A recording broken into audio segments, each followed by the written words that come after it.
وَلَقَدْ يَسَّرْنَا الْقُرْآنَ لِلذِّكْرِ فَهَلْ مِن مُدَّكِرٍ۔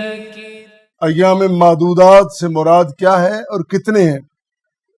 فرمایا کہ وَاذْكُرُوا اللَّهَ فِي ایام معدودات، تو ایام معدودات کیا ہیں اور کتنے ہیں؟ پہلی بات تو یہ حسن کلام ہے، حسن کلام الہی ہے، اور قرآن کریم کا بہترین اسلوب ہے۔ ایک بات کو بیان کرتے ہوئے رمضان کا تذکرہ آیا کہ لوگوں رمضان کے روزے رکھو، 30 دن ہیں، ساتھ ہی فرمایا کہ ایام معدودات، یہ گنتی کے دن ہیں۔ جب بندہ ایک روزہ رکھ لیتا ہے، ایک کم ہو گیا 29 رہ گئے، 2 رکھ لیے 28 رہ گئے، گنتی کے دن ہیں، یوں جا رہے ہیں، جس طرح تسبیح کے دانے گرتے ہیں یوں دن جا رہے ہیں اور ہمیں پتہ بھی نہیں چلتا۔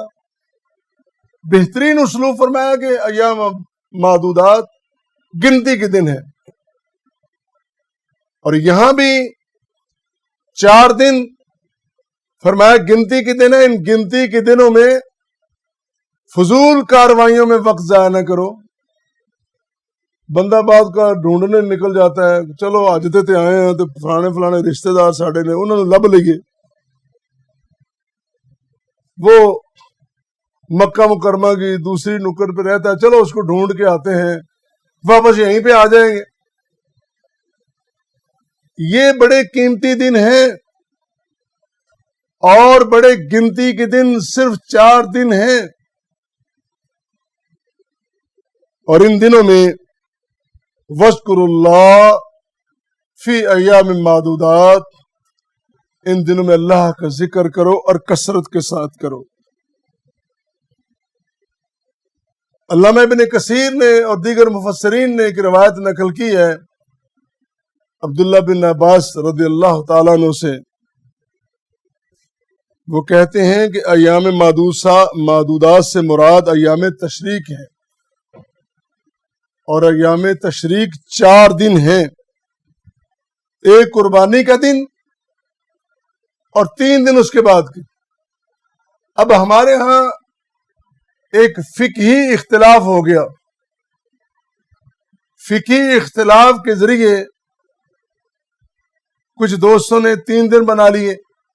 میں اس کی تفصیلات میں نہیں جاتا کہ یہ اختلاف کہاں سے شروع ہوا اور کس حد تک ہے اور کس حد تک اس پہ عمل ہونا چاہیے۔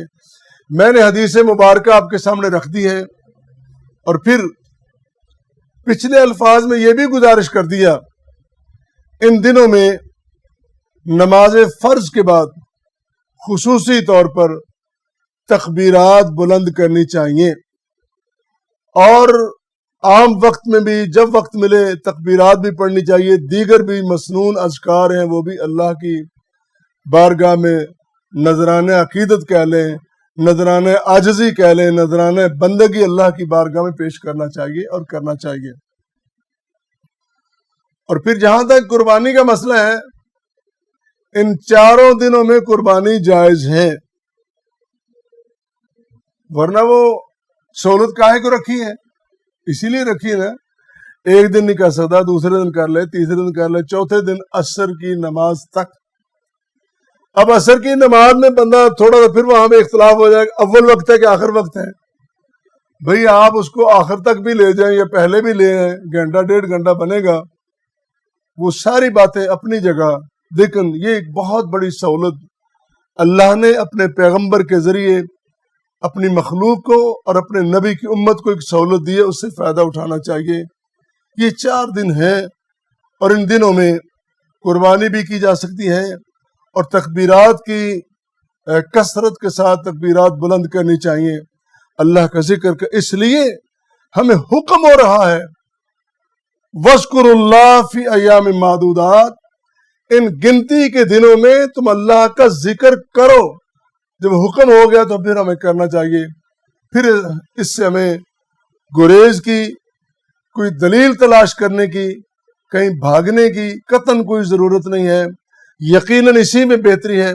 اور کتنی بڑی بات ہے وہ زندگی جس پہ ہم نازاں فرحاں ہیں، اس زندگی کا ہمیں کوئی پتہ نہیں. ما تدری نفس بأی ارض تموت، کسی جان کو، کسی نفس کو، کسی فرد کو، کسی بشر کو کوئی پتہ نہیں کہ اس زندگی کی کہاں شام ہو جائے، کہاں اس کا خاتمہ ہو جائے. اور کتنی خوبصورت بات ہے کہ زندگی کا خاتمہ ہو تو بندے کی زبان پر اللہ کا ذکر ہو، ادھر سے بلاوا آ جائے اور پہلے ہی وہ اللہ کا ذکر کر رہا ہو. کتنا خوبصورت وہ ملاپ ہوگا. اور یقیناً جو بندہ اللہ کا ذکر کرتا وہ دنیا سے جائے گا، وہ جب اٹھے گا تو اللہ کا ذکر کرتے ہوئے اٹھے گا. اس سے بڑی سعادت کی بات اور کوئی نہیں ہو سکتی. گزشتہ دنوں ایک واقعہ ہماری آنکھوں کے سامنے ہوا. میں فتویٰ نہیں لگا رہا، لیکن قریب ہی ہمارے پچھلی سائیڈ پہ وہ بیٹھے تھے. وہ صاحب چرچ کا سوٹا لگا رہے تھے اور ساتھ والے نے کہا یار بڑی ہوگی ہے، چھوڑ. کہا تمہیں کیا پتا، سوٹے کے بعد بندہ جنتوں میں پہنچ جاتا ہے. اس کے الفاظ ہیں. اب پتہ نہیں اللہ کا فیصلہ کیا، مجھے نہیں پتا، میں کون ہوں فتویٰ لگانے والا. لیکن ہوا کیا، وہ جب کہہ رہا تھا نا کہ جب بندہ سوٹا لگائے تو جنتوں میں پہنچ جاتا ہے، اس کی موت واقع ہوگی. اب آپ بہتر سمجھتے ہیں کہ وہ کن جنتوں میں پہنچا ہے. یہ کیسی ادا ہے، یہ کیسی بیگانگی ہے، کیسی بہراروی ہے. بھئی ایک تو آپ کام غلط کر رہے ہو اور دوسرا پھر دینی اصطلاحات استعمال کر رہے ہو. دین کے قریب نہیں گیا اور کہتا ہے میں امر بالمعروف کر رہا ہوں. کام سارے مدینے والے امام کے، سرکار کے سب حکم کے خلاف ہے اور ریاست مدینہ بنائی جا رہی ہے. اخلاق نام کی چیز کوئی نہیں اور میں کہتا کہ میں لوگوں کو مہذب اور متمدن بنا رہا ہوں. ابھی تم ایک تو کام نہیں کرتے ہو، وہ علیحدہ ایشو ہے، اس کا دینا علیحدہ ہے. باتیں تو نہ کرو نا. اللہ اکبر. اتنی ڈٹائی اور دلیری سے شاعر اسلام کا مذاق اڑانا، یہ کھلی اللہ اور رسول کے ساتھ جنگ. اللہ تعالیٰ ہمیں اس سے محفوظ رکھے. اتنی دلیری بالکل نہیں ہونی چاہیے. اس کی بارگاہ میں عاجزی، بندگی، فقیری، بے بسی، بے کسی ہونی چاہیے. اور یقیناً وہ آسرا بھی دے گا، وہ آواز بھی بنا دے گا، وہ صدا بھی بلند کر دے گا، وہ مقام بھی بلند کر دے گا، وہ رتبے بھی بلند کر دے گا. انشاءاللہ ضرور ہوگا. اللہ ہم سب کو توفیق بخشے.